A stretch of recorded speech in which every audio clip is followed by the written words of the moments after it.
I'm the Drunk Carpenter, and today we're gonna take this and turn it into cash. Alright, so our first project are gonna be these awesome pallet wood lanterns. This is a really cool decoration item. I'm sure you guys have seen them at weddings and everything, and super easy to make. Let's do it. So to start this project off, we're gonna need some extra wide pallet wood. This stuff is a little bit thicker than the standard, like 3 inches or something. Tape measure. So this large one, after being jointed a couple times, is about 5 1/4. Meanwhile, your standard one, after you joint it and all that stuff, you really only get about 3 inches. But if you go to those sites and find those huge pallet wood piles, you're gonna be able to find some stuff like this. But we're gonna start off by cutting this up into a bunch of 5-inch squares. So cutting out of this thing, all we're gonna need is 2 5 by 5-inch pieces and 1 4 by 4. All right, so we got our top, bottom, and a little fancy piece that goes on top. Oh, fancy! And now we need our frame. I went ahead and cut a bunch of strips out. These are all just 3/4 inch by 3/4 inch.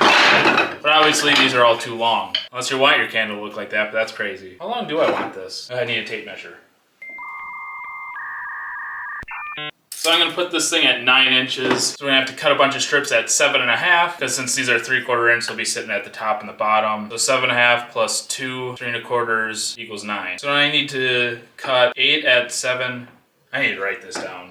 Do 8 at, and then you need the little bottom pieces. Oh my God, there's gonna be so many. Okay, I think I figured it out. So I'm gonna go ahead and cut these up and give you guys a total so you can kind of figure out what I'm doing. So honestly, I don't know what I'm doing.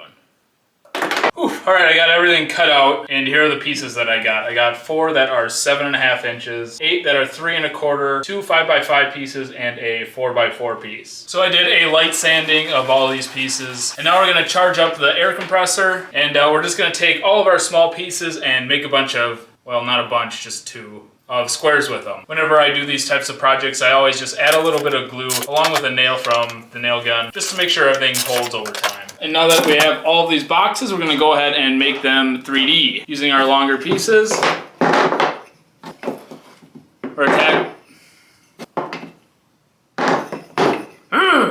We're just gonna go ahead and attach them like so. And now that we got our groove on, Groovy, baby. we can just go ahead and attach the bottoms and the tops. So for the tops, instead of driving some nails from the top onto this middle piece, which you certainly can do, I'm just gonna go ahead and glue it on. That way you don't see any nail holes on the top of these. I think it makes it look a lot nicer, but if you're in a hurry, you can go ahead and put those nails in. And we're just gonna throw a coat of stain on here like this, or you can go ahead and leave it natural.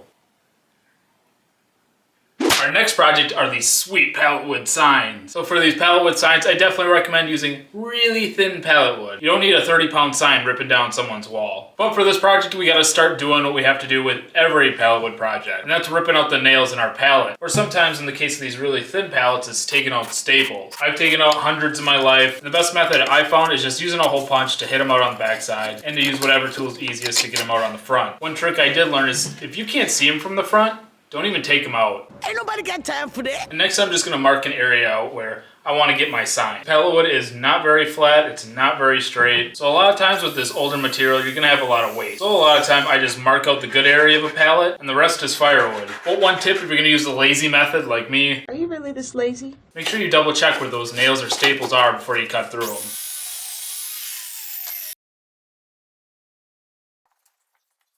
So we got our pallet wood all glued up, and yeah, right now it looks pretty lame. Lame. Okay. But you can make your imagination kind of fly with this project. I mean, you can get inspiration all over the internet from different pallet wood signs, just like these. Okay, that's enough. Stop!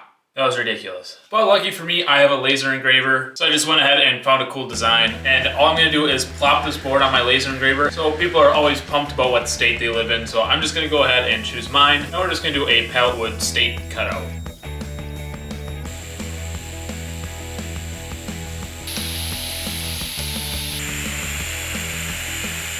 So we got our sign, hot off the laser engraver. So you can see I got the front all laser engraved, but it's not cut out. You can see on the back of this thing that it started kind of poking through, but I needed to cut with the laser a couple more times to finally get through it, but I pulled it off the laser before I could do that. But it gives me a great opportunity to show you guys that you don't need a fancy laser engraver to cut out these cool signs. Over here, I have something called a scroll saw. It's kind of like a fixed jigsaw. I don't know, I'll probably get in trouble for saying that. Why would you say that? But it does a really good job at cutting out these super precise, intricate layers that you have. But pretty cool sign. The state's cut out perfectly, and all Wisconsin state parks are laser engraved on it. But I'm gonna go ahead and hang this thing up using my new Dovoh Laser. This thing is a must-have for any DIYer. It's got 4 different planes of leveling for any vertical or horizontal. It's extremely impact resistant, which is great for a clumsy guy like me. But with this new technology, it's extremely durable. It's got a super bright light on it, and up to a 5-year accuracy warranty. And just by subscribing to my channel and liking and commenting to this video, you're entered to win your own Dovoh Laser. And not any laser, this is the P4360G, an extremely top-of-the-line laser that Dovoh is just giving out to any one of you. But go ahead and check the description. I have a 15% coupon code for any of you guys that want to check out this laser. Pretty awesome product, but let's see what's next. So for this next project, we're drinking. This is a really cool 6-pack holder, and I'm gonna start this project off with some really cool hardwood pallets. But just like every other pallet that we deal with, we gotta get rid of these nails. Well, one of the issues that you're gonna come across with one of these thicker hardwood pallets is that these things got some heavy-duty nails in them.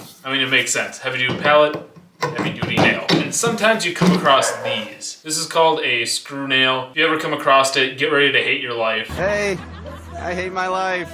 These things are such a pain in the ass to get out, and a lot of the time, sadly, you just can't. But I ended up getting them all out, and I'm gonna go ahead and mill this up. And this stuff is actually too thick for my build, so I'm just gonna end up resawing it with my table saw.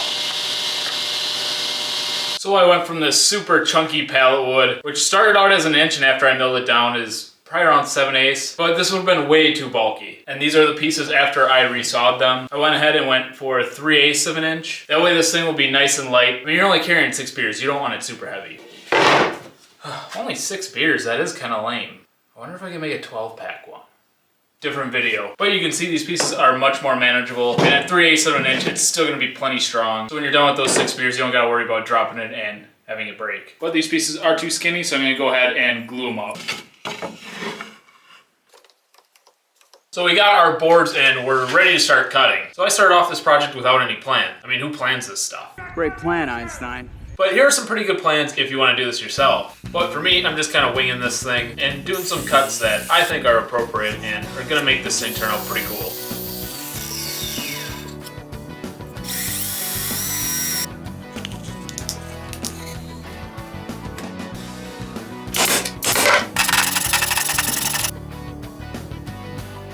And here's what I ended up coming up with. You can even take this one step further and just add one of these bottle openers to the front here. Either way, sweet product. Let's see what else we got. So this one is probably my favorite project that I've ever done with pallet wood.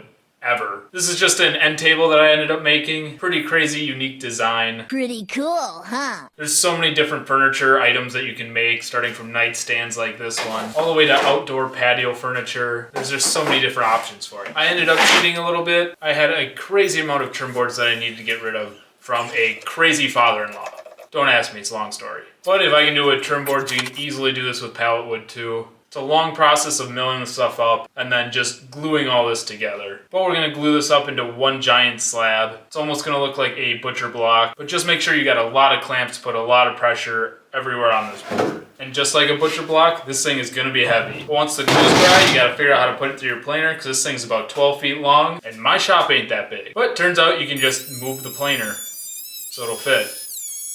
Actually, it wasn't that hard at all. So we got all of our chunks cut up now. My chunks are at 8 inches by 16 inches. Plus about a 1/4 inch just because I'm probably gonna end up screwing up. Oh no, you screwed up again. Well, anyways, if my math is right, that'll make this a solid square once we put these together. So we're gonna glue this up the same way we glued this whole thing up, but this one's gonna be a lot easier because it's just one seam.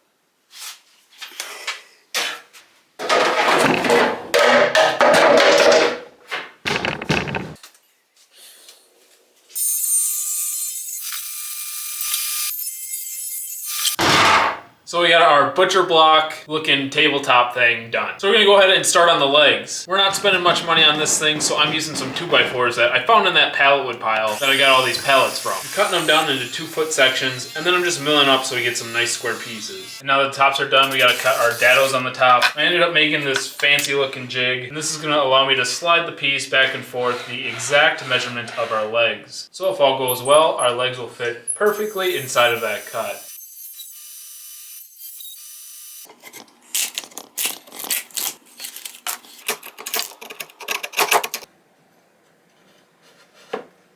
So now we're gonna put a lower shelf on this thing. Not only is this thing gonna help it be more stable, but you're gonna have more storage for your beers or whatever you put on your nightstand. I went and cut a bunch of strips out of a bigger piece of pallet wood, and I'm just gonna put this together using some glue. If your joints are nice and tight, you don't need a nail gun, but it's always nice to have that added security of a nail if you need it. And now it's time for the paint job. I'm going with a stain and paint combo, and I'm definitely no pinstriping expert, but after this, I feel like I could be.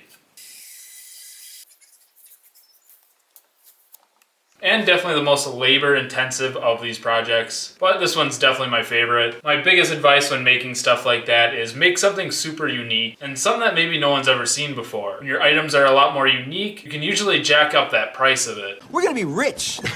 And it makes it a lot more fun making. But pretty cool project. Let's see what else we got. Here's our next project. Here we got some decorative pallet wood trees. Isn't that funny? We cut down trees to make wood, to make trees. It doesn't make any sense. But people like this decorative stuff, so we're gonna go ahead and make some. So we're gonna start out by cutting up some 2x4s for our stand here. And this is gonna depend how big you want your tree. I went with a 2.5 and 3 foot tree. But while you're cutting the 2x4 for the tree, you're gonna wanna also cut out 4 more pieces so that we can make a stand out of it. I'm gonna make a windmill type stand that goes around the base of our 2x4. And once we get the stands, we can go ahead and get our pallet wood. I made this tree right here with a variety of different colors, but we gotta cut all our pieces out. I did it so all the pallet wood pieces are the same size. If you wanted a flare tree, you could start with smaller pieces up top and larger on the bottom, but I wasn't gonna figure that out, so you can do that. With this other tree, I just ended up painting with a chalk paint. That way I could come back and give it a quick sand to give it an antique kind of look. But they turned out really good. And great project to use all that scrap 2x4 that's just laying around. So here are my 5 pallet wood projects that sell. Thanks for watching the video, guys, and don't forget, grab a beer and build something.